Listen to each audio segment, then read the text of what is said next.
너무 오래간만에 합니다. 근데 뭐, 지금 이제 일절이죠. 네, 일장일절인가? 네, 지난번, 네, 일장일절. 하나님의 말씀, 하필이면 왜 이 책, 이 주제, 이 저자인가라고 하는 그 내용을 우리가 공부를 했어요. 공부를 했고, 이제 두 번째 절, 견딜 수 없는 주장이라고 하는 그 장으로 넘어오게 됐습니다. 여기에 이 책에 보면, 맨 앞부분에 요만큼 나와 있는 이 글이 지금 여기 있는 진 할로웨이라고 하는 사람의 이 글인데요. 한번 읽어볼게요. 광신자와 불신자, 박해하는 자와 박해받는 자들에게 성경은 탐구와 갈등의 기록을 제공한다. 오늘날 우리는 권력이 어떻게 강해지고 또 타락하는지 목격한다. 탐욕이 어떻게 알력을 일으키고 또 분쟁을 초래하는지 목격한다. 진리는 항상 시간 속의 한 사건보다 크다. 하나님의 진리는 장소와 패러다임에 제한받지 않는다. 성경의 모든 이야기는 현재 우리의 믿음과 공포의 메아리다.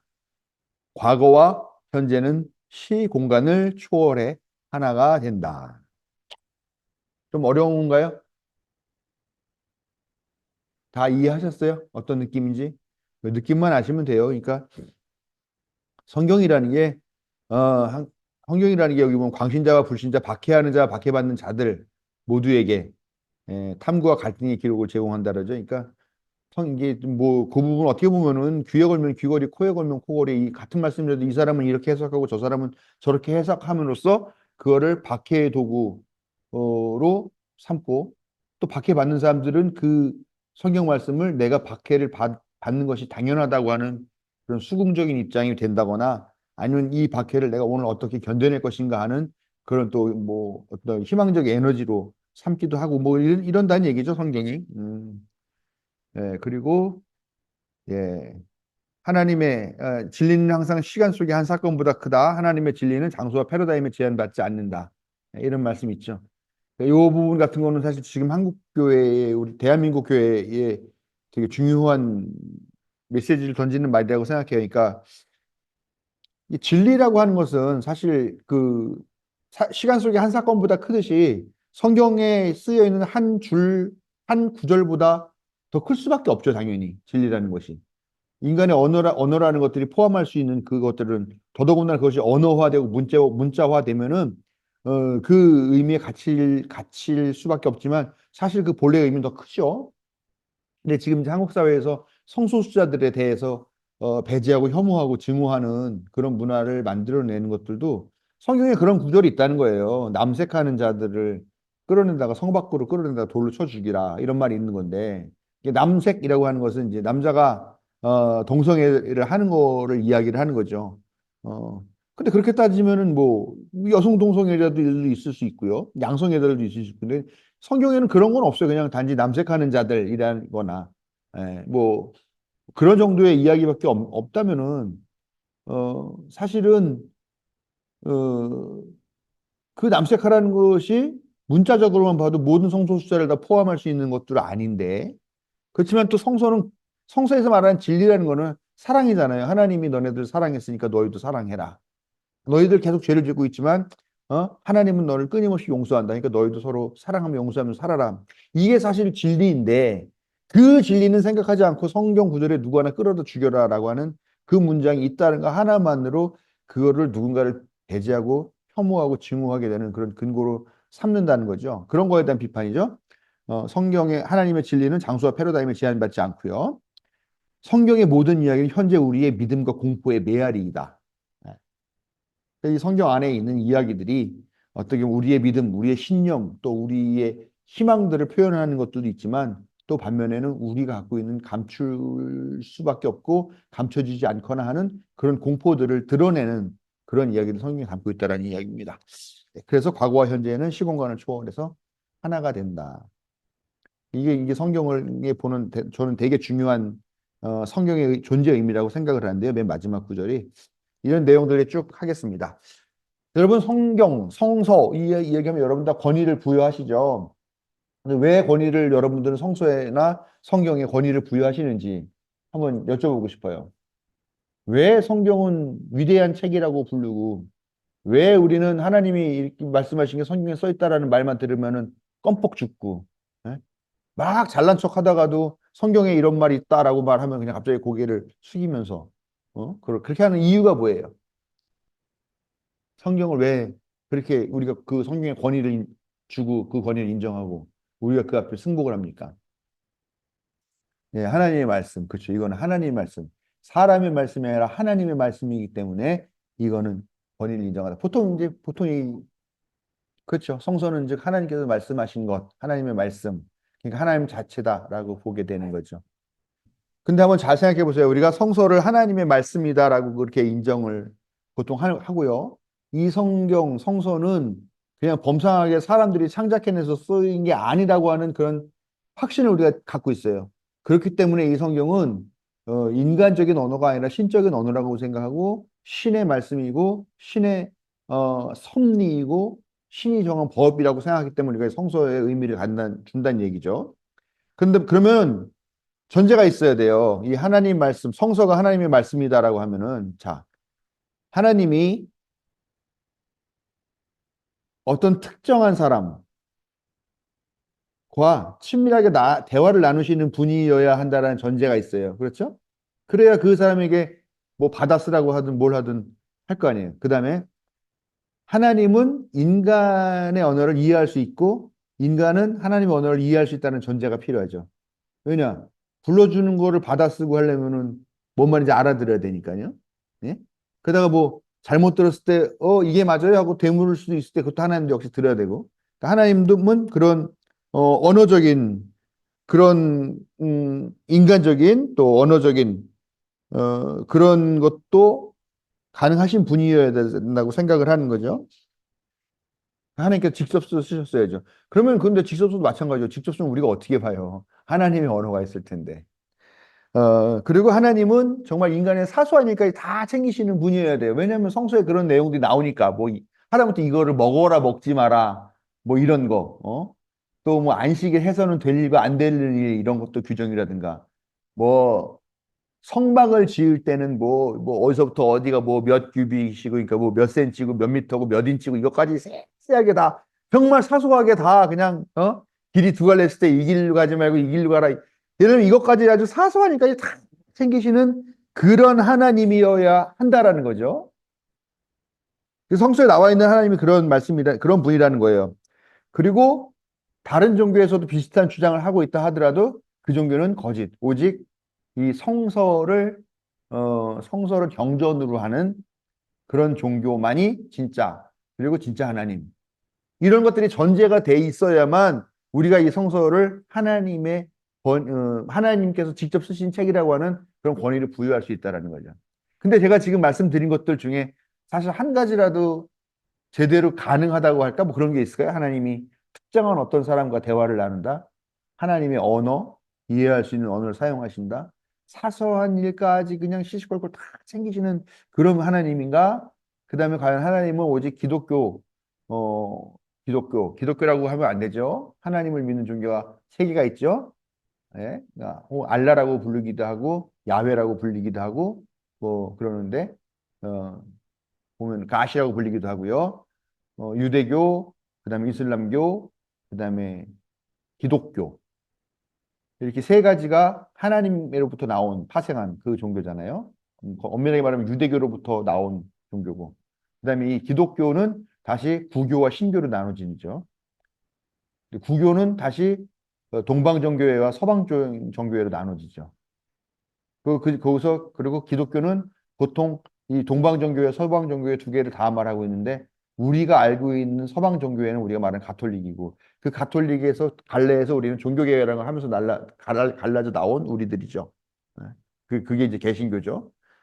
그런데, 이 개신교하고 가톨릭하고는 좀 많이 다르지만, 심지어 개신교 같은 경우는 가톨릭조차도 다 이단이라고 말하고, 그렇게 심하게 말하는 사람들도 있을 정도로, 오직 그냥 우리 종교, 내가 속한 종교, 내 교단만이 진실이라고 말하고 하는 이런 것들이 과연 우리가 생각하는 하나님, 그 다음에 직접 우리에게 이런 성서라는 것을 주셨다고 하는 하나님이 스스로 하셨다는 말씀이라고 믿을 만한 그런 근거가 될 만한 그런 하나님의 성품이나 하나님의 특징이나 이런 거를 볼 수 있겠느냐라고 하는 그런 질문들을 하게 된다라는 것이죠.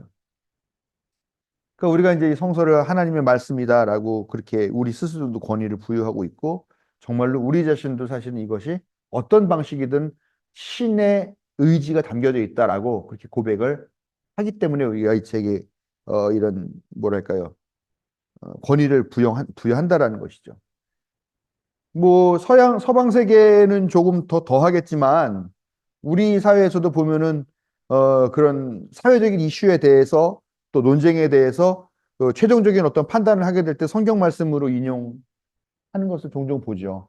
뭐 미국이나 유럽 같은 그 기독교적인 배경을 갖고 있는 나라는 말할 것도 없이 뭐 아시겠지만 미국 돈에는 써 있죠. We trust in God. 우리는 신을 믿는다라고 하는 그 문구가 돈에 써 있어요. 동전에 써 있고 지폐에도 써 있고요. 거기는 뭐 그 사회생활 자체가 기본적으로 그렇게 성서 아니면은 신적인 권위를 부여받은 책으로서의 성서에 그런 여러 가지 그 권위를 맡기고 그래서 그런 이슈들을 최종적으로 판단할 때 성서를 인용하는 거죠. 저는 전에 그런 일이 있었어요. 제가 방송 인터뷰 옛날에 했었는데 기억나세요, 혹시? 아침 방송 인터뷰. 네. 아침에 나가서 한 건 아니고, 네, 생방송 뭐 오늘 아침 하여간, 네. 그때 무슨 일이 있었냐면, 그때가 국회의장이 김영호인가 그랬었어요. 근데 김영호가, 어, 무슨 의원이었지? 무슨 의원이 뭘 잘못한 것 때문에 그 사람을 뭐 제명하라고 그랬나 막 그렇게 난리를 치고 있었었는데 이 김영호 의원이 뭐라고 얘기했냐면은 예수님도 가늠한 여자를 사람들이 데리고 왔을 때 죄 없는 사람이 와서 돌로 치라고 했는데 당신들 중에도 죄 없는 사람이 있으면 이 의원을 욕해라 이런 식으로 얘기를 했어요. 그러니까 이제 그 문제 때문에 방송국에서 기독교계에 대해서 이걸 어떻게 생각하는지 물어보겠다고 얘기를 해가지고 이제 인터뷰를 찾다가 그게 어떻게 돌고 돌고 해서 저한테까지 와가지고 제가 그걸 인터뷰를 했던 기억이 있는데 어 거기도 그거죠. 일단은 말도 안 되는 구조를 갖다가 거기다가 어떻게 가늠한 여자 그 무기력한 그 여자가 끌고 나와가지고 그 예수님 말씀하신 걸 국회의원에 빗대서 말하는 거 말도 안 되고 이거는 아전인수격으로 하나님 말씀을 자기가 해석하고 싶은 대로 해석한 거다라고 저는 이렇게 이제 짧게 뭐 길게 얘기해서도 짧게 나왔겠지만 그런 얘기를 했는데 그런 거죠. 그런데도 국회의장 같은 사람들도 그렇게 성경에 있는 말 갖다 끌어다 대면은 그게 권위가 있다라고 생각하고 있는 것은 사실이에요. 교회를 다니건 다니지 않건 간에. 예? 그래서 교회가 종종 그런 성경 말씀으로 역공을 당하는 경우가 많이 있죠. 하나님은 이렇게 하라, 성경 말씀이 이렇게 하라고 그랬는데 너는 기독교인이 왜 그러냐? 너네 교회는 도대체 왜 그런지 모르겠다. 이런 얘기들도 많이 하게 되죠. 예. 그런데 문제는 뭐냐면 이게 이 세상에 있는 모든 일들이 다 성서에는 있지 않다라는 거죠. 성서가 쓰여진 거는 보통 기원전 한 100년 정도까지도 봐요. 뭐 예를 들면은 또뭐 제가 말하는 거는 기원전 100년은 유대교 거고 그 구약 계통이고 신약은 약 한 200년 경까지도 쓰여졌다라고 봐요. 뭐 어찌됐건 그래도 뭐 200년 정도 200년에서 250년 사이에 쓰여졌다고 하더라도 벌써 지금으로 따지면은 벌써 한 1800년, 1900년 전 얘기잖아요. 근데 그 상황이 모든 거를 다 담을 수는 없다라는 겁니다. 그거는 뭐 말할 필요도 없죠. 성경에 무슨 뭐 자동차 타는 이야기가 나옵니까? 비행기를 타는 이야기가 나옵니까? 하다못해 뭐 핸드폰은 고사하고 뭐 무선 통신 뭐 이렇게 띠띠띠띠띠 뭐 하는 그런 무선 전신이라도 하는 거 나옵니까? 그런 것조차도 안 나오는 아주 옛날 우리식으로 말하면은 뭐 2000년 전이면은 한국으로는 한반도에서 따지면 뭐 언제쯤일까요? 삼국시대쯤 되는 건가요? 그래서 저는 약간 역사 산수 이거 잘 못해서 그러는데 그런 시대 때의 이야기 정도인 거죠 거기도. 근데 거기에 없는 이야기들 지금 우리는 너무나 많은 것들을 에, 경험하게 된다라는 거죠. 그동안 없었던 문제들. 네. 뭐 예를 들면 뭐 하나님께서 뭐 물의 경계를 나누어서 여기서부터는 바다이고 여기서부터는 육지다라고 정하셨다. 뭐 하나님이 말씀으로 뭐 빛이 있으라 하니까 빛이 있다. 이렇게 한 거를 그때 당시에는 신앙으로 다 받아들였지만 지금 어떡합니까? 그런 내용들이 과학적으로 설명이 되고 있고 해석이 되고 있잖아요. 그래서 뭐 물과 묻과 바다가 경계가 나눠지는 이유는 뭐 인력 때문에 그렇다라든가 뭐 예를 들면 이런 식으로 빛이 있어라 그래서 하는 것이 아니라 우주가 갑자기 뭐 빅뱅 폭발 현상에 의해 가지고 확 팽창하게 되면서 그때 뭐 뜨거운 뭐 태양이 나타나서 그 빛이 만들어지고 뭐 막 이런 얘기들을 하고 있는데 이런 이야기들이 성경에는 없고 성경에서도 설명할 수도 없고 물론 설명하는 것 같은 구절이 몇 군데 있긴 있어요. 근데 그거는 우리가 알고 있는 것 같은 그런 과학적인 언어는 당연히 아니겠죠. 근데 약 2000년, 3000년 전에 그들의 언어로 쓰여져 있는 그런 느낌의 어, 천문학조차도 아닌 그런 종교적인 언어로 이렇게 쓰여져 있는데 그런 이유들 때문에 사실 현대에서는 이 성서가 그렇게 권위를 갖고 있고 또 오류가 없다거나 하는 거에 대해서 별로 일반적으로 받아들여지지 않는다는 거죠. 우리는 뭐 우리는 여기 계신 분들 중에 대다수는 나면서부터 저는 엄마 뱃속에서부터 교회를 다녔었고 지금까지 계속 교회라는 테두리 안에 있었을 거고 여러분들 중에서도 그런 분들이 있을 거고 아니면은 못해도 뭐 10대나 20대 이후에는 교회를 나오시거나 아무리 늦어도 30대 이후에는 교회라는 곳에 나와서 그 생활을 하셨던 분인데 그럼 길게 잡으면 30년에서 길게 잡으면 60년, 70년에서 짧게 잡으면 한 30년 정도는 다 그렇게 하셨다라고 볼 수 있는 건데요. 예. 그런데 그런 것들은 우리는 다 당연히 이게 너무나 익숙하니까 그냥 뭐, 하면 아 하고 알아듣는 것처럼 그렇게 알아듣지만 이게 지금 이 현대사회 과학 문명 안에서 태어난 아이들은 자녀들은 이게 고지고대로 받아들이지가 않고 이게 설득이 안 되니까 이 교회에 나와서 하는 이런 말들을 듣는 게 안 된다는 거죠. 왜냐? 언어가 달라요. 사용하는 언어 자체가. 예? 또 사고 방식이 달라요. 다른 나라 사람이에요. 우리는 개발도상국 사람이고 아이들은 선진국 사람이고. 그러니까는 이 대화가 안 통하는데 이 성서 같은 경우도 저는 그래서 되게 많이 개탄하는 게 왜 성서에서 교회에서 흔히 사용하는 언어들 그런 것들을 왜 좀 더 젊은 사람들을 알아들을 수 있는 보편적인 언어로 미리부터 바꾸는 노력을 하지 않고 그다음에 교리들도 왜 그거를 우리들에게 익숙하다고 해서 그걸 그대로 안 하면 너 믿음 없다고 강요하고 그 비판하고 하면서 했지. 그거를 점점 태어나는 그 젊은 세대들도 이해할 수 있는 방식으로 그 교리를 한다거나 아니면 현대적인 의미에 맞지 않는 교리는 과감하게 버리고 새로운 교리들을 우리가 해석해낸다거나 하는 그런 노력들을 왜 기울이지 않아서 오늘 이런 상황이 됐을까? 되게 많이 좀 개탄이 되는데요. 바로 그런 상황이라는 거죠. 아무튼 성서는 교회를 다니건 교회를 다니지 않건 간에 이 사회에서 하나의 권위적인 책으로 인정을 받고 있는 것은 사실입니다. 그걸 갖다 주장하는 이유는 보수주의자들이 이렇게 하나님에 의해서 쓰여졌거나 하나님이 부르신 거를 받아 적었다. 예. 아까 말한 그거죠. 하나님이 인간과 대화할 수 있는 능력이 있는 분, 그다음에 하나님과 인간 사이에 서로 언어가 소통될 수 있었다라는 것. 아무튼 하나님이 직접 쓰여서 옛다. 그리고 던져줬거나 아니면 야 똑바로 받아 적어 라고 하면서 이렇게 하니까 사람이 그걸 이렇게 받아 적었다. 요건 약간 설명이 되죠. 왜냐면은 똑바로 불러줘도 받아들이는 사람이 실수할 수 있으니까 그래서 성경에도 오류가 있을 수 있다. 요런 정도 얘기는 됩니다만 어쨌건 이 말의 근본적인 모든 내용들은 토시 하나 틀리지 않고 다 하나님께로부터 온 것이다라고 생각하는 것은 이 보수주의자들이 갖고 있는 생각이에요. 그래서 이 보수주의자들은 주장하는 게 무오. 성서에는 오류가 없다. 그 다음에 축자 영감. 이 쓰여진 이 글은 다 영감을 받아서 쓰여져 있는 책이다라고 주장을 합니다. 그래서 그 사람들은 이 성서를 신주단지 모시듯이 그렇게 하고요. 자기 삶의 모든 근거를 여기에서 생각합니다. 심지어 그런 사람들이 있었죠. 뭐 성경 딱 펴고 아침에 일어나가지고 기도한 다음에 성경을 탁 펴가지고 그날 나오는 거를 자기 하루 종일 그 주시는 말씀으로 생각하면서 그렇게 살아간다는 사람이 있었죠. 어느 날 탁 폈는데 어, 그런 말씀이 있었대요. 가룟 유다가 자기가 죄진 걸 알고 너무 부끄러워서 나무에 목을 매달아 죽었다. 죽으라는 건가? 아닐 거야. 그러고 다시 다음 날 딱 폈더니 지체하지 말고 어서 즉각 가서 이와 같이 하여라라고 또 그런 구절이 나오더라는 거예요. 그러니까 이게 되게 우스운 이야기지만 사실은 그 정도의 그런 권위를 부여하고 있다는 거죠. 보수주의적인 사람들은.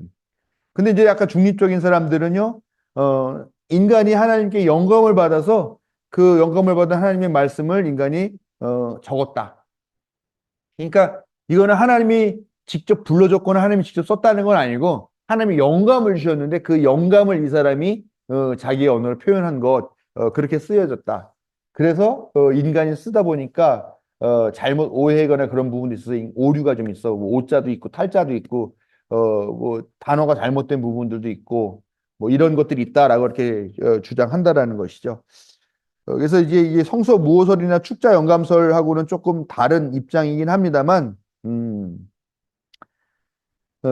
그래서 뭐 아무튼 이 보수주의자나 중립주의자나 다 어쨌건 이 성서라는 책은 엄청난 권위를 갖고 있고 이 세상을 창조하신 신의 섭리에 관한 내용이고 그분께서 직접 하신 말씀이기 때문에 이거는 어, 변할 수 없는 진리다. 그러나 쓰여진 시대가 있으니까 시대적인 제약은 있다. 뭐 심지어는 시대적인 제약도 인정 안 하는 사람들도 있어요. 이거는 뭐 지금 시대도 그대로 갖다 적용해도 틀리지 않은 그런 말이라고까지 믿는 사람들이 있는데, 어, 그래서 그런 은 시대가 달라서 한계는 있지만 그럼에도 불구하고 각 세대마다 그 주시는 말씀들이 있기 때문에 이걸 잘 찾아내면은 우리는 분명한 하나님의 말씀을 듣게 된다라고 하는 것들. 이게 그러니까 보수이건 중립이건 어쨌건 흔들리지 않는 원칙은 뭐냐? 이게 하나님과 관련 있는 말씀이다. 직접 썼거나 불러줬거나 영감을 받아서 썼거나 어쨌건 하나님과 관련되어 있는 말씀이다라고 하는 것이죠. 그래서 보통 교회 다니는 사람들은 의식적으로도 자기의 어떤 그런 고민스러운 상황에 빠졌거나 아니면 자기가 당한 어려움이나 또 뭐 그런 여러 가지 일들 앞에서는 항상 이 그 성경을 통해서 자기의 신앙이 검증받아야 된다고 생각하고 성경을 통해서 자기의 선택이 결정되어야 된다라고 생각하고 성경 밖에는 없다라고 그렇게 생각을 합니다. 다 그러시죠? 뭐 근데 뭐 우리 교회 같은 경우는 뭐 그렇게까지 빡빡하게 막 성경에서 모든 걸 다 해석하려고 그렇게 하시지는 않으시겠지만 그래도 여러분들 근본적으로 마음속에는 다 우리가 마음속에 품고 살아야 될 말씀 하나님 말씀은 성경에 다 있다. 그리고 가급적이면 성경을 바빠서 못 보더라도 시간을 항상 내서 꾸준하게 성경을 봄으로써 우리가 이 세상을 살아나가는 지혜와 진리를 그 성경에서 찾아야 되고 힘들 때 이걸 보면 우리가 위로를 받는다라고 이렇게 생각을 하실 거예요. 근데 개신교가 유독 더해요. 이 성경에 대한 집착이. 왜 그러냐면 종교 개혁 시대에 있었던 물이에요. 이게 그 가톨릭에서 보는 신앙의 3대 근거라고 그러죠. 3대 요소? 그게 성서, 이성, 전통 이렇게 얘기를 해요. 그러니까 신앙을 구성하는 세 가지 요소가 있다면 그게 성서이고 그다음에 이성. 하나님께서 우리에게 준 이성. 이 이성도 우리가 신앙을 해나갈 수 있는 그런 길 중에 하나라고 보는 거고요. 마지막이 이제 전통이라고 봅니다. 전통. 기독교 역사 2000년 그 역사 가운데서 만들어진 여러 전통들이 있죠. 이 전통들도 역시 우리가 하나님께로 나아가는 길을 제시해 준 하나의 방법이라고 생각을 해요.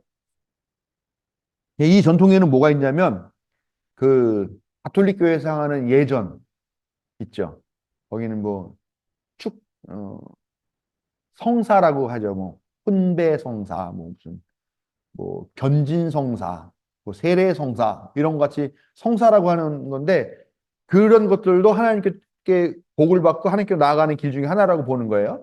그런 것들이 긴 역사를 통해서 아주 짜임새 있고 그럴듯하고 장엄한 그런 이 우리는 주일마다 이 성만찬 예전을 하는데 이것도 우리식으로는 나름대로 뭐 하려고 제가 평상시에 이런 얘기 하다가 이거 할 때는 아, 주님께서 잡히시던 날 이렇게 목소리 좀 깔고 불도 끄고 하는데 이제 이런 것들이 가톨릭에서는 2000년 동안에 되게 체계적으로 잘 맞춰져 있다는 거죠. 그래서 가톨릭에서는 사실 신부가 개인이 설교문을 작성할 필요는 없어요. 뭐 사실은요. 물론 개인이 하긴 하지만. 왜냐하면은 거기는 2000년 동안 끊임없이 성서일과 성무일가라고 해서 3년마다 매일 가해, 나해, 다해 이런 식으로 나눠져 가지고 3년 주기로 계속 오늘은 어떤 성경 말씀을 보고 어떤 말씀으로 기도를 하고 어떤 말씀을 암송을 하고 이런 것들이 다 짜여져 있어요. 이런 것들이 거기는 다 있어요. 성수와 관련돼 있지만 근데 그런 것들이 다 전통으로 들어와 있는 거죠. 그다음에 무엇보다도 교황이 이 신의 대리자라고 이 땅에 있는 그 이 교황도 하나의 전통을 형성하는 요소라는 거죠. 그러니까 가톨릭은 성서 말고도 뭐 이성이나 또 이 가톨릭이 갖고 있는 뭐 뭐저 여러 가지 그 성례전이라든가 교황의 권위라든가 또 교회에 세웠던 여러 가지 뭐 기도문이라든가 그런 것들을 쌓여져 있는 그 축적된 것들도 전통으로 보고 그것으로 하나님께 나아갈 수 있다고 보는데요. 근데 그 가톨릭 안에서 개신교가 종교개혁으로 떨어져 나오게 되잖아요.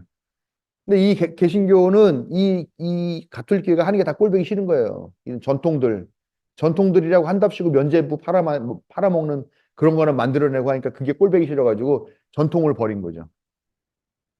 그래서 사실 이성은 갖고 왔어요. 이성과 전통을 버리고 이성과 성서를 가지고 온 거죠. 그러다 보니까 전통 같은 것들은 없어져 버리니까 성서 하나만 남는 거예요, 사실은. 그래서 집착하고 의지할 것이 개신교에는 성서밖에 없어요.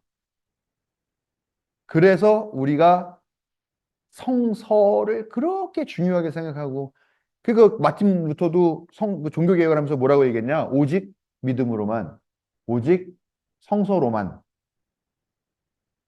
네. 그 이제 뭐 솔라 피데 이제 오직 믿음으로만 그다음에 오직 성경으로만 솔라 스크립추라 이렇게 이제 그때 라틴어로 그렇게 얘기를 했는데요. 그래서 그렇게 우리는 개신교는 성경을 더 중요하게 생각하고 더 많은 그 비중을 주고 있다라는 것이죠. 근데 이제 개신교들이 벌써 이제 500년 좀 넘고 이제 1500, 1500년인가요? 네, 그러다 보니까 이제 개신교도 어느 정도 역사가 쌓이니까 이제 전통들을 좀 쌓아야 되겠다 이제 그런 생각들을 하게 되긴 해요. 그런데 뭐 워낙 또 교파가 다 갈라져 있으니까 그 많은 교파들의 전통을 어떻게 수집할 것이고 어떻게 하나로 묶을 것인가 하는 문제가 뭐 결코 해결될 수 없으니까 그냥 계속 성경서로만 몰고 가고 그각 개교회에서 대형교회 같은 데는 개교회에서 그 담임 목사가 교황과 같은 권위를 누리고 행사하고 그런 방식으로 가게 되는 거죠. 네, 그래서 오직 우리가 성경만으로 하나님을 만날 수 있는 길은 성경밖에 없다. 이렇게 믿게 되는 특별한 신앙 구조가 개신교 안에 형성이 되었다라는 거예요. 그렇게 아시면 되겠습니다. 그 그런 거 있잖아요. 사실 묵주기도 가톨릭 교회 묵주기도 하잖아요. 또 불교는 또 염불 할 때 이게 염주 돌리면서 하는 거. 그런 건 전 되게 괜찮은 신앙 전통이라고 생각을 해요.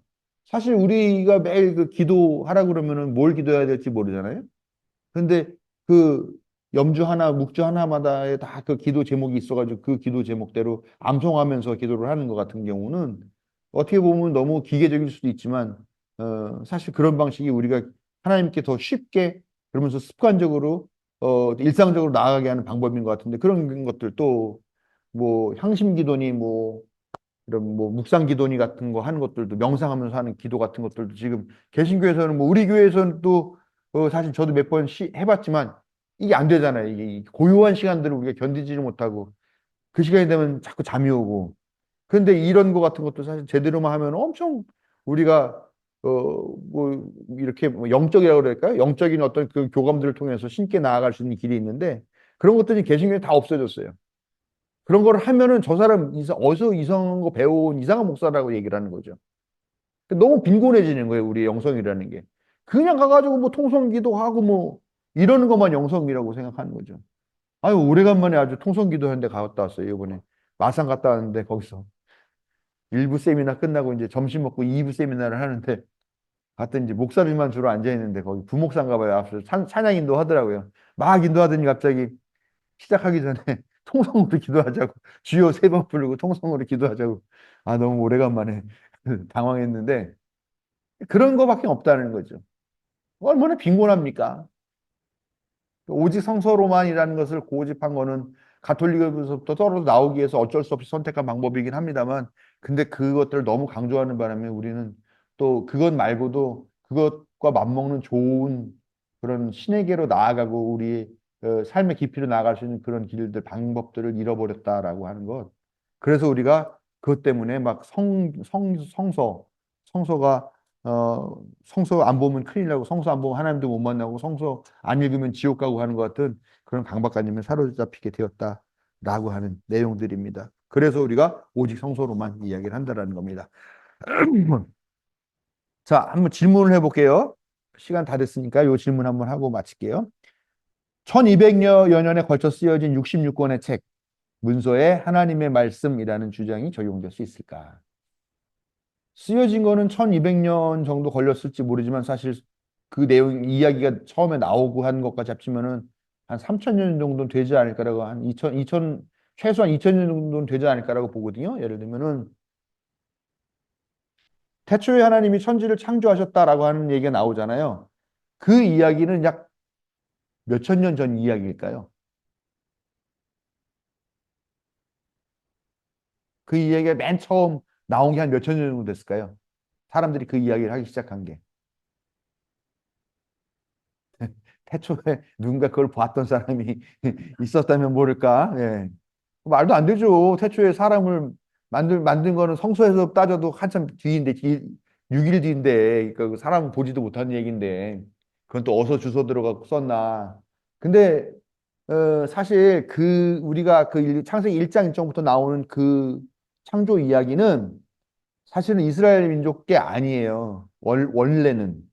그거는 물이 많은 지방에서 나온 이야기예요. 즉, 큰 강 옆에서 살면서 비가 많이 오고 홍수가 지면 막 사람들이 떠내려가고 농토가 침식되는 그런 지방에서 나온 이야기예요. 왜냐하면 그런 지방에서는 제일 골치 아픈 게 뭐냐? 물이 범람하는 홍수기라는 거죠.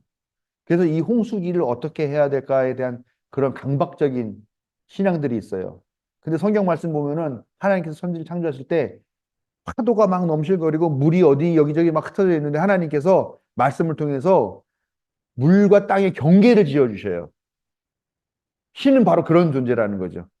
그래서 그 이후에는 이 물이 육지를 침범하지 못하게 되고 바다가 육지가 되고 물과 무태 경계가 지어진다라는 거죠.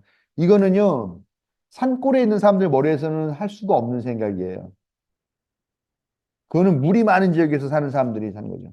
근데 그 물이 많은 지역 사람들이 그 메소포타미아 뭐 그 4대의 강 흐르고 있는 그 지류에서 그 비옥한 반달 지역이라고 하는 지금으로 따지면 어디냐 뭐 시리아 지역이나 어, 팔레스타인 지역, 팔레스타인 그쪽 말고 이스라엘 하는 그쪽 뭐 아무튼 그런 비옥 그거보다 좀 위쪽이니까 뭐 이라크나 뭐 이런 데가 되나요? 아무튼 그렇게 그런 지역에서 있는 말인데 이 이야기가 나중에 이스라엘 민족에게 흡수가 되면서 각색이 되면서 거기에 하나님이 바로 이렇게 하셨다라고 하는 것. 그다음에 뭐 7일이라는 이야기라든가 뭐 이런 것들이 나오게 되는 것이죠.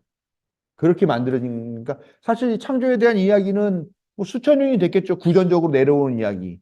근데 이것이 수집이 돼가지고 수집이 된 거는 또 뭐 아마 그 비옥한 반달 지역이라고 하는 그 메소포타미아 문명이 있는 거기서 또 몇천 년이 있었겠죠. 그리고 그것이 다시 이 유대교의 성경 안으로 흡수된 건 언제냐?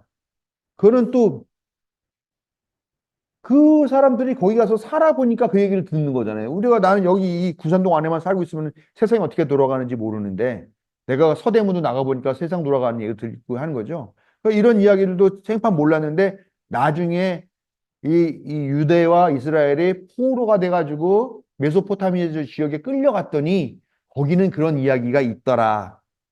그래서 그런 얘기가 있구나. 근데 우리가 알고 있기는 이 세상 하나님이 만들었잖아. 그럼 이 이야기도 결국 하나님이 만드신 이야기네? 그럼 이것도 우리가 갖다가 우리의 이야기로 다시 재해석을 해서 이 사람들에게 들려줘도 되겠네? 라고 하는 걸로 그때 수집이 되고 각색이 되고. 그러니까요, 그 얘기를 처음 발설된 거하고 그 이야기가 그 당시에 좀 흔히 회자되어서 어떤 하나의 수집물로 들어오는 거하고 그 다음에 이것이 다시 유대교 문서, 즉 성서 안으로 들어와서 수집이 되는 거하고 그다음에 수집이 된 거를 최종적으로 글씨로 써내는 거하고는 연도가 다 다르다는 거죠. 근데 그렇잖아요. 이야기가 점점 시간이 지나면서 어떻게 돼요? 좀씩 바뀌죠. 예. 좀 어색한 건 빼버리고 옛날에는 맞았지만 지금은 안 맞는 거는 빼버리거나 고치거나 단어를 바꾸거나 하는 식으로 되는 거죠. 그러니까 이게 사실 1200년에 걸쳐 쓰여졌다고 하는 것도 더 길게 볼 수도 있고요. 근데 그렇게 길게 쓰여지고 그런 방식에 의해서 쓰여진 이 66권의 책, 이 문서에 또 사실은 외경이라고 치는 것까지 보면은 저희도 지금 내년부터는 공동번역 성서로 바꿀까 지금 생각 중인데 거기에 보면 또 이제 외경들이 몇 권이 더 들어가 있거든요. 그것을 과연 하나님의 말씀이라고 하는 주장을 적용할 수 있겠는가? 오늘 강의 시작하면서부터 계속 말씀드린 것처럼 하나님이 뭐 인간과의 언어가 소통하고 아주 상당스럽게 자질구레한까지 다 일일이 챙기시면서 참견하시고 아니면 뭐 도와주시고 하시는 분이라거나 뭐 이런 여러 가지 것들을 생각해보고 제가 지금 그 창세기 얘기를 말씀드린 것처럼 뭐 이런 근 한 2000년 이상, 2500년 이상의 긴 시간들 동안에 쓰여진 이 책, 그런 수집되고 결국은 하나의 책으로 나오게 된 이 책을 하나님의 말씀이라는 그 주장에 우리는 몇 점 정도를 줄 수 있을까? 믿음으로는 100점이죠. 믿음으로는 당연히 하나님 말씀이라고 믿고 고백을 하는데 그런데 이제 일상적인 우리의 언어로 생각할 때는 좀 다를 수 있다는 거죠. 그래서 그 두 번째 문제 보면은요. 하나님 성소 교회 이렇게 해놨어요. 그리고 제가 등호와 부등호 표시를 각각 했습니다. 같다라는 이야기죠. 하나님과 성소는 같을까요? 같은 것이 아닐까요? 그 다음에 성소와 교회는 같을까요? 같은 것이 아닐까요?